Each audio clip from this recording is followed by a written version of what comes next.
নমস্কাৰ। আজি মই জুবিনদাৰ এটা সৰু ঘটনা ক'বলৈ ওলাইছো। এই ঘটনাটো 2011 চনৰ ৰাতিপুৱাৰ। এই ঘটনাটো এবাৰ শুনিবচোন। আপোনালোকৰো চকুৰে চকু পানী নিগৰিব। এজন মানৱ দৰদীৰ ঘটনা। কিমান মানৱ দৰদী আছিলে তেওঁ, তাৰেই নিদৰ্শন এই ঘটনাটো। এবাৰ মন দি শুনিবচোন। জুবিনদা: বহুত ভোক লাগিছে, দুখন লুচি খাই আহো, তহঁতে গাড়ীতে অলপ বহ। জুবিনদা দোকানী এজনৰ ওচৰলৈ গৈ, ঐ দোকানী, খাবলৈ কি আছে? দোকানীজনে উত্তৰ দিলে, দাদা, লুচি আৰু ভাজি। কেইখন দিম দাদা? জুবিনদা: দুটা, পাতলকৈ। দোকানী: বাৰু দাদা, 2 মিনিট। জুবিনদাই ক'লে, একো কথা নাই, তই বনা, মোৰ ভোক লাগিছে বহুত, অলপ পাৰিলে সোনকালে কৰিবিচোন, প্ৰগ্ৰেমৰ পৰা আহিছো, ৰাতি একোৱেই খোৱা নাই। দোকানী: 2 মিনিট পাছত দাদা, আপোনাৰ লুচি হৈ গ'ল। দোকানীজনে ধুনীয়াকৈ লুচি ভাজি প্লেটত সজাই দাদালৈ আগবঢ়াই দিলে।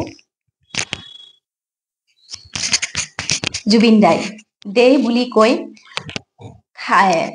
খাই ল'লে আৰু তই সাংঘাতিক ভাল বনাইছ দেখোন বুলি ক'লে। দোকানীজনে মিচিকিয়াই হাঁহি মাৰি ক'লে, নহয় দিয়ক দাদা। জুবিনদা: তই চব্জিখন কি কি দি বনাইছ? দোকানী: পানীলাও, আলু আৰু মটৰ। জুবিনদাই ক'লে, তই একদম গাঁৱলীয়া ষ্টাইলত বনাইছ। দোকানীজনে ক'লে, হয় দাদা, একেবাৰে গাঁৱলীয়া ষ্টাইলত বনাইছো, আমি ঘৰত এনেদৰেই খাওঁ। দোকানীজনে ক'লে, দাদা, ইমান ডাঙৰ মানুহ, দাদাক ক'ত বহিব দিওঁ বাৰু, ভাল চকী এখনো নাই, দাদা বেয়া নাপায় যদি এই টেবুলখনতে বহি খাওঁ। জুবিনদাই ক'লে, হ'ব দে, একো নাই, মই থিয় হৈয়ে খাম। পিছত কিন্তু দাদাই সেই চকীখনত বহি খালে। জুবিনদা: তই লুচি ভাজি বহুত সাংঘাতিক বনাইছ দেখোন, ভাল লাগিল খাই। দোকানী: নাজানো আৰু দাদা, আপুনি ভাল পালে ভাল লাগিলে। জুবিনদাই হঠাতে ক'লে, তই 11 জনৰ কাৰণে লুচি ভাজি বনাব পাৰিবিনে? দোকানীজনে ক'লে, পাৰিম দাদা।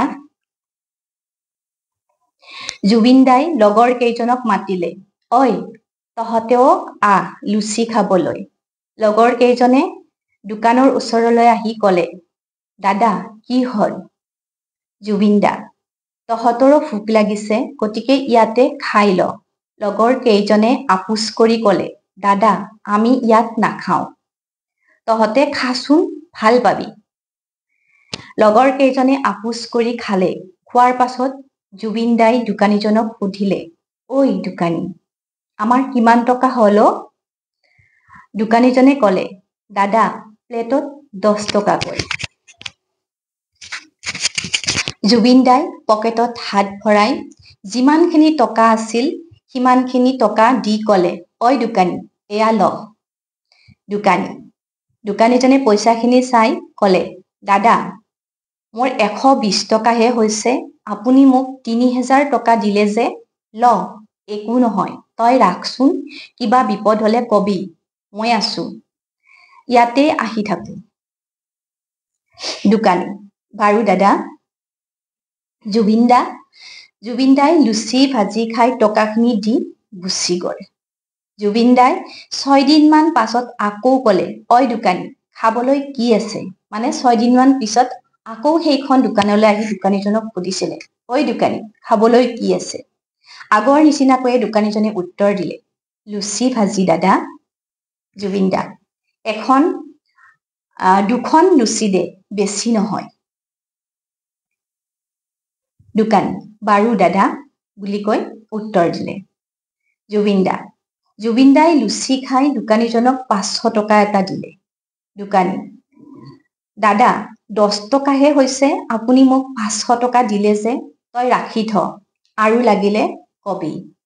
অলপ দিনৰ পাছত জুবিন দাই আকৌ সেই দোকানখনলৈ আহি ঐ দোকানী তোৰ ঘৰ ক'ত তোৰ নাম কি বুলি সুধিলে দোকানীজনে উত্তৰ দিলে দাদা মই শদিয়াৰ সোণোৱাল কছাৰীৰ ল'ৰা মোৰ নাম অমুক জুবিন দাই ক'লে তই সোণোৱাল কছাৰীৰহে ল'ৰা দাদা তোক মই আজিৰ পৰা কছাৰী বুলি মাতিম দোকানীজনে ক'লে হ'ব দাদা জুবিন দাই দোকানীজনক কেৱল কছাৰী বুলি মাতিছিলে কছাৰী নামৰ বাহিৰে আৰু একো বুলিয়ে মতা নাছিলে এদিন হঠাতে জুবিন দাই আহি দোকানীজনক সুধিলে ঐ কছাৰী তোৰ দোকানখনৰ নাম কি দোকানীজনে উত্তৰ দিলে এতিয়ালৈকে নাম ৰখা নাই দাদা জুবিন দা তোৰ দোকানখনৰ নাম আজিৰে পৰা মই কছাৰী হোটেল দিলো দোকানী ঠিক আছে দাদা আজিৰে পৰা মোৰ দোকানখনৰ নাম কছাৰী হোটেল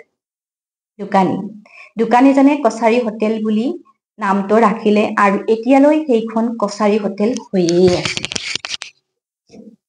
জুবিন দাই এনেদৰে কছাৰী হোটেলৰ টেবুলত বহি লুচি ভাজি খাইছিলে আড্ডা এটা জমাইছিলে তেওঁ আড্ডা মাৰি খুবেই ভাল পায় কেতিয়াবা চকীত বহি কেতিয়াবা থিয় হৈ কেতিয়াবা আকৌ টেবুলখনত বহি জুবিন দাই কছাৰী হোটেলত লুচি ভাজি খোৱা দেখি তাত বহুত মানুহে খাবলৈ যোৱাৰ লগতে জুবিন দাৰ লগত চেলফি উঠিবলৈও গৈছিল লুচি ভাজি খোৱা এৰি কেতিয়াবা চেলফি ল'ব যোৱা মানুহক সময় দিছিলে কেতিয়াবা লুচি ভাজি খাই থকাৰ সময়তো চেলফি ল'ব দিছিল আৰু চেলফি লৈছিল কিন্তু জুবিন দাই কেতিয়াও কাকো বেয়া ব্যৱহাৰ কৰি গালি পৰা নাছিলে বা খোৱাৰ সময়ত চেলফি নলবি বুলিও একো কোৱা নাছিলে আমাৰ দাদা বিন্দাছ আছিলে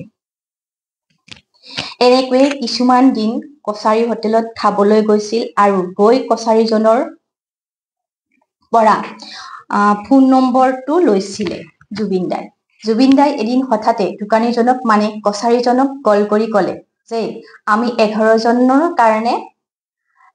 জন নলবাৰীৰ পৰা গৈ আছো তই 11 জনৰ কাৰণে লুচি ভাজি বনাই থবি আমি গৈ খাম দোকানীজনে লুচি ভাজি 11 জন মানুহৰ কাৰণে বনাই ৰৈ আছিল যদিও জুবিন দাই খাবলৈ অহা নাছিল যদিও তেওঁ কল কৰি কৈছিলে তই চিন্তা নকৰিবি কালি আমি গৈ আছো নেক্সট ডে জুবিন দাই কছাৰী হোটেলত আহি একো নোখোৱাকৈ জুবিন দাই দোকানীজনক মানে কছাৰীক 5,000 টকা এটা দিলে কিন্তু দোকানীজনে ক'লে দাদা আপুনি মোক 5,000 টকা কিয় দিলে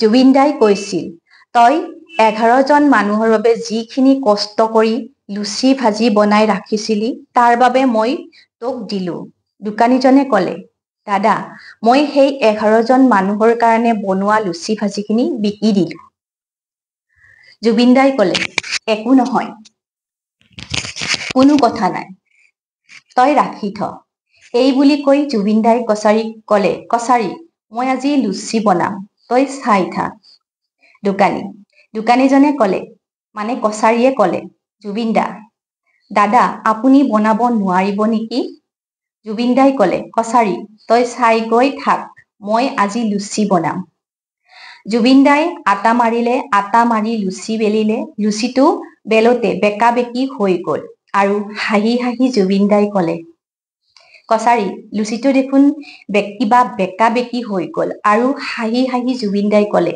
একো নাই কছাৰী শদিয়া আৰু ধুবুৰী হৈ একেবাৰে চীন দেশ পালেগৈ এনেকৈ হাঁহি ধেমালি কৰি লুচি বনাই খালে জুবিন দাই লুচি ভাজি বনাই খাই যোৱাৰ পিছত জুবিন দাই কছাৰীজনক 5,000 টকা আকৌ দিলে আৰু ক'লে তই এইখিনি ৰাখ তোক মই মৰমতেই এইখিনি দিছো তেনেকৈ কোৱাৰ বাবে কছাৰীজনে টকাখিনি ৰাখিলে জুবিন দাই মৰমতে দিয়া টকাখিনিৰে কছাৰীজনে টিভি এটা ল'লে জুবিন দাৰ নামত যিটো টিভি আজি লৈ আছে কছাৰীজনৰ ঘৰত টিভিটো নাচায় কিন্তু জুবিন দাই মৰমতে দিয়াৰ বাবে 2011 চনৰ পৰা আজিলৈ ধুনীয়াকৈ সজাই ৰাখিছে।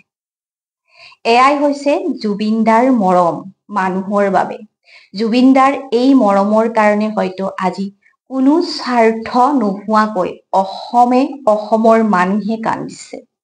আপুনি কান্দিছে, মই কান্দিছো, মোৰ ঘৰৰ প্ৰত্যেকজন সদস্যই কান্দিছে জুবিনদাক লৈ। এয়াই জুবিনদা, মানৱ দৰদী। তেওঁ সকলোকে আপোন কৰি ল'ব পাৰিছিলে। এয়াই হৈছে আমাৰ জুবিনদা। শেষত জুবিনদাৰ ন্যায়ৰ বাবে জুবিনদাৰ এইটো কাহিনীয়ে আপোনালোকক হয়তো অন্তৰ চুই যাব। আপোনালোকৰ চকুৰে হয়তো চকুলনি কৰিব। ধন্যবাদ।